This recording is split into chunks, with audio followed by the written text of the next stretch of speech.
What's up, everybody? Martin Movex Forever here, and today I am going to show you how to press a button on your LCD screen and start your autonomous accordingly. In the last video, we already covered how to swap autonomous mode, and that was pretty successful. And in my multitasking talk, I just talked about how to correctly start an autonomous with the press of a button. So in this episode, basically, I'm not going to explain a lot how, why I do, start the autonomous task that way in my user control loop. What I'm going to do is just to show you how to do the, how to display everything on LCD and make everything cool. And if you want to know why I do the, why I start autonomous that way, go back and check my multitasking video in the second episode. I'm going to post the link below. So let's get started. So, let's start nothing on screen. This is swap autom. Let's start another user function called start autom. Again, I want to reiterate that what I'm doing right now, everything I'm doing right now, it can be done with a single push of a button anywhere on the robot, at least as long as it's a digital input. In this case, we're going to do it with with this LCD. Well, basically, you can of course do it with your controller at any time, however you want to. But I just feel that it's pretty cool that you swap to a screen on LCD and then you press it, and then the autonomous starts.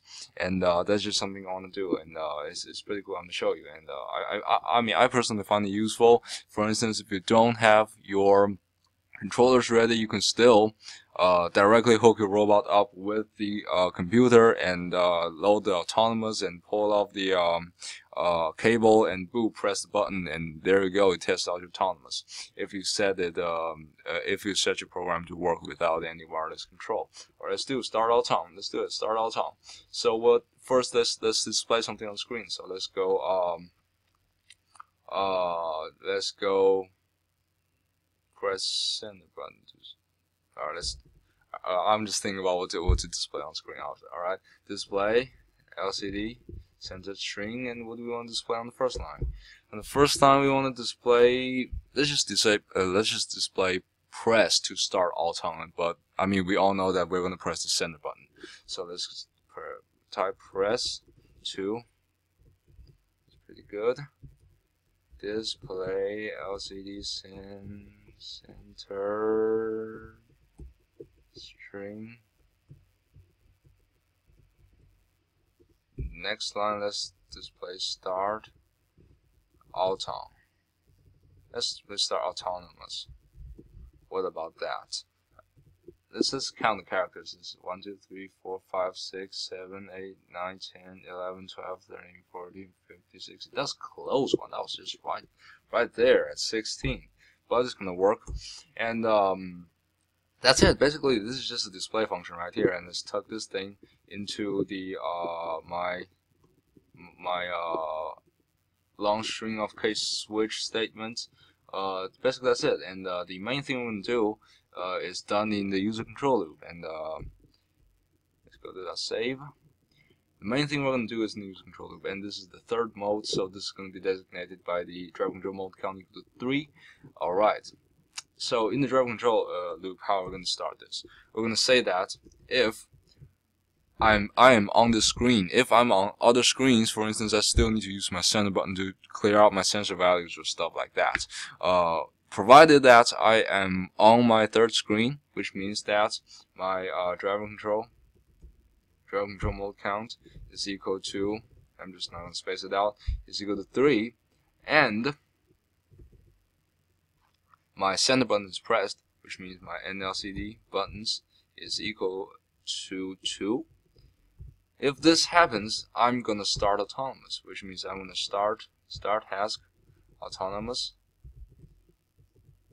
And as I explained in the last video, and what you're going to do is you're going to start task autonomous, and let's see, we are going to wait 1 msec 15000, and then we have to stop task. Make sure we stop the autonomous task.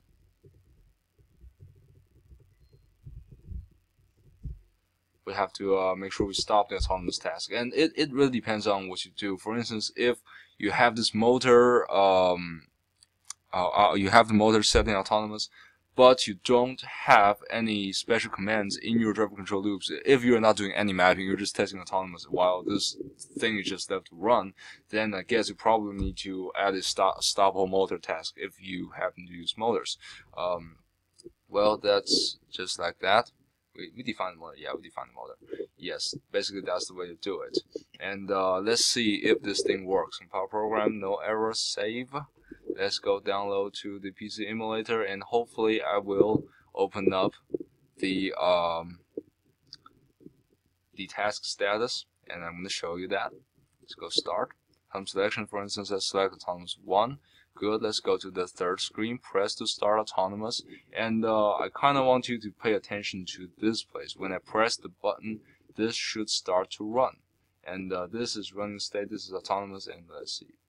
And these two tasks, well, you can see that these are both running. Their priorities are 7. Let me press the button. You can see that the autonomous is also running. However, autonomous, I only gave it like 1 second, so it automatically ends. So let's give it a little bit, a little longer delay in autonomous, so we can see what we're doing. Let's see, autonomous. That we just gave it 1 second. Let's give it like 5 seconds. Maybe 7 seconds. Let's give it 7 seconds of delay, and let's see, so we can see better, but you get the idea. Let's see how user control is stopped, and once we go through the pre-autonomous selection, let's select the first autonomous, user control runs.